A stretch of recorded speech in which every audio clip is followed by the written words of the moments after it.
Last item, Rob, you want to give us an update on the road paving program? The road paving program came in at $280,063.40 is a little better, which is a pleasant surprise.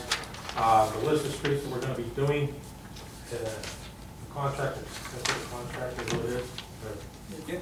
Hayes Leno, actually is the contractor that does the city work. They're not going to do it, they're a little bit. They're a little bit. They're consider 2 weeks. Those before are, it yeah, comes came with in. a little bit, I'm sorry. Thanks, Sean.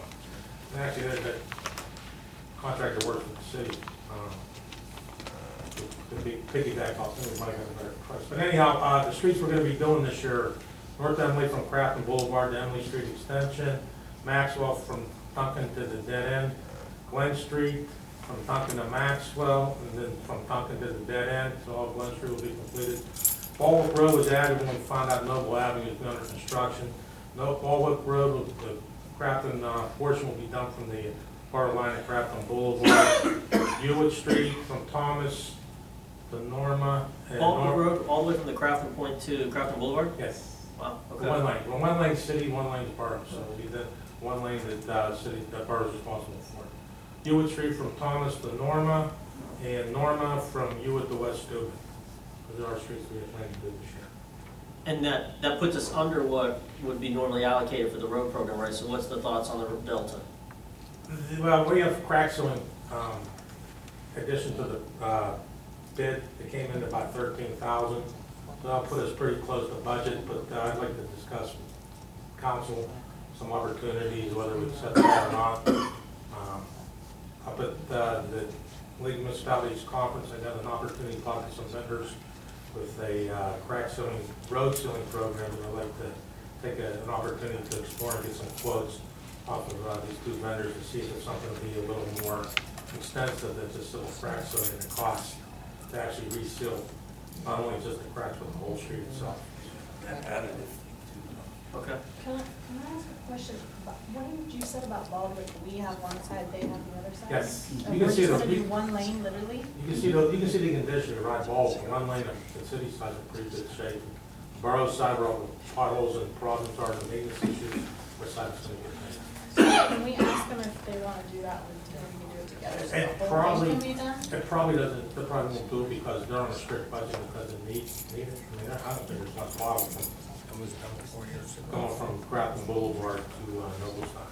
They redid their section of Baldwick probably like 2 years ago, and I think the utility company came in and did a single rate on their section.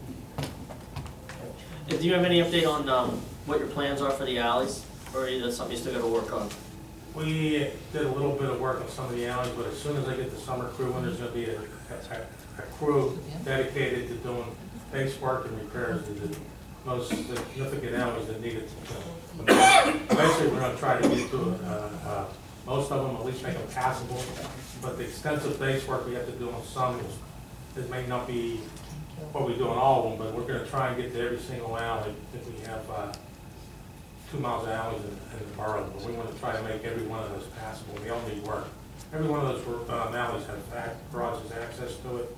Our plan is to probably start down Duncan on that side and work our way up. We did some work on some of the alleys by Linwood Park.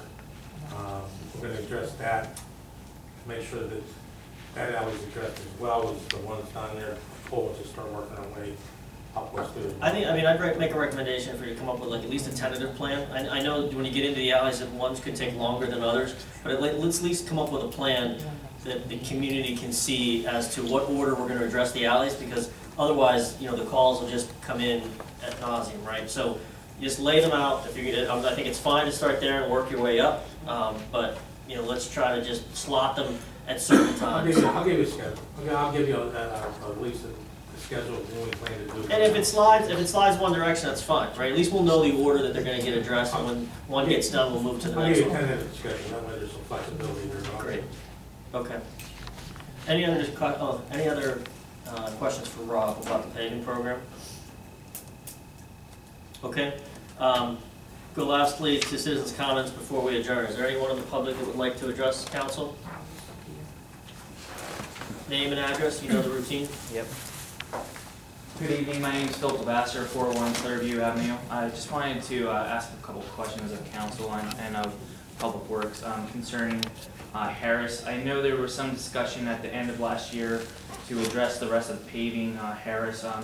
The gutters on Harris are still a problem during the heavier downpours that we have. The asphalt curbs that they put in front of our house on Harris appear not to be doing a great job. We actually had all the soil and other vegetation that was between our sidewalk and the curb wash out to the middle of the road. Again, I don't know if Public Works already saw it, I took some video. But our main concern is on Harris, the gutters that are halfway up Harris. The water's still going to the middle during the heavier rainfalls last fall. With the lighter rainfalls, it worked pretty well. You know, the top gutters don't work, but you know, the water rolls off slowly enough that it goes to the bottom gutters on Harris. But we just want to know if we're going to address the rest of the paving. They got halfway up to the intersection on Harris, the alley there.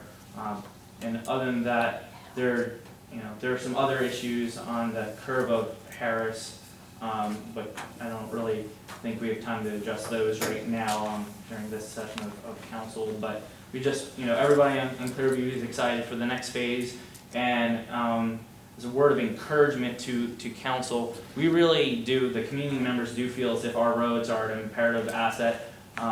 You need to invite people into the community. I have friends and family that have moved here, and one of the problems that we have is the streets. And I have friends that live on Ewing Road that it's a mess. He wants to move. He's my coworker. He moved here. He's investing in this property, and he's like, "This is impossible. How am I ever going to recoup any of my money? Nobody's going to want to drive down this road. I made a mistake." He feels horrible about it. And I'm like encouraging him, like, "Don't give up.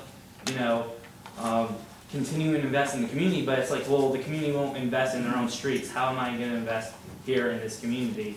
And my word, to the council is, if it takes a bond, I know there's hesitation to take that kind of investment in the community. However, you have to look at what kind of incomes you're inviting to the neighborhood. All right, are you trying to stay the status quo, or are we trying to increase the property values? And hopefully, if you're increasing the property values, you're also, you're bringing more wage taxes, which will help for these other liabilities. But if you have a race to the bottom where you're not investing, and you're not getting the right type of investment in your community, you're left with a asset that is dead in the water.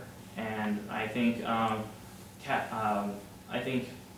the community here wants to see a revitalization. I know my wife and I have invested heavily on Harris and Clearview, and we have friends on Clearview that are investing, friends on Ewing that are investing, friends in other parts of the neighborhood that are investing. However, when you rip out the bottom of your new car and you can't get to work that day, and you tell your boss you can't get to work because I moved to a community where the streets tear up my car, it sort of is a disincentive to move to Crafton and invest, in a 30-year mortgage and all the improvements that take it. So I think the roads are a critical asset. I think council could get creative and come up with a bond package to address like the major projects, and then take the conservative approach and use the resources that we have to manage our budget, so we can address the overall need of the community, which is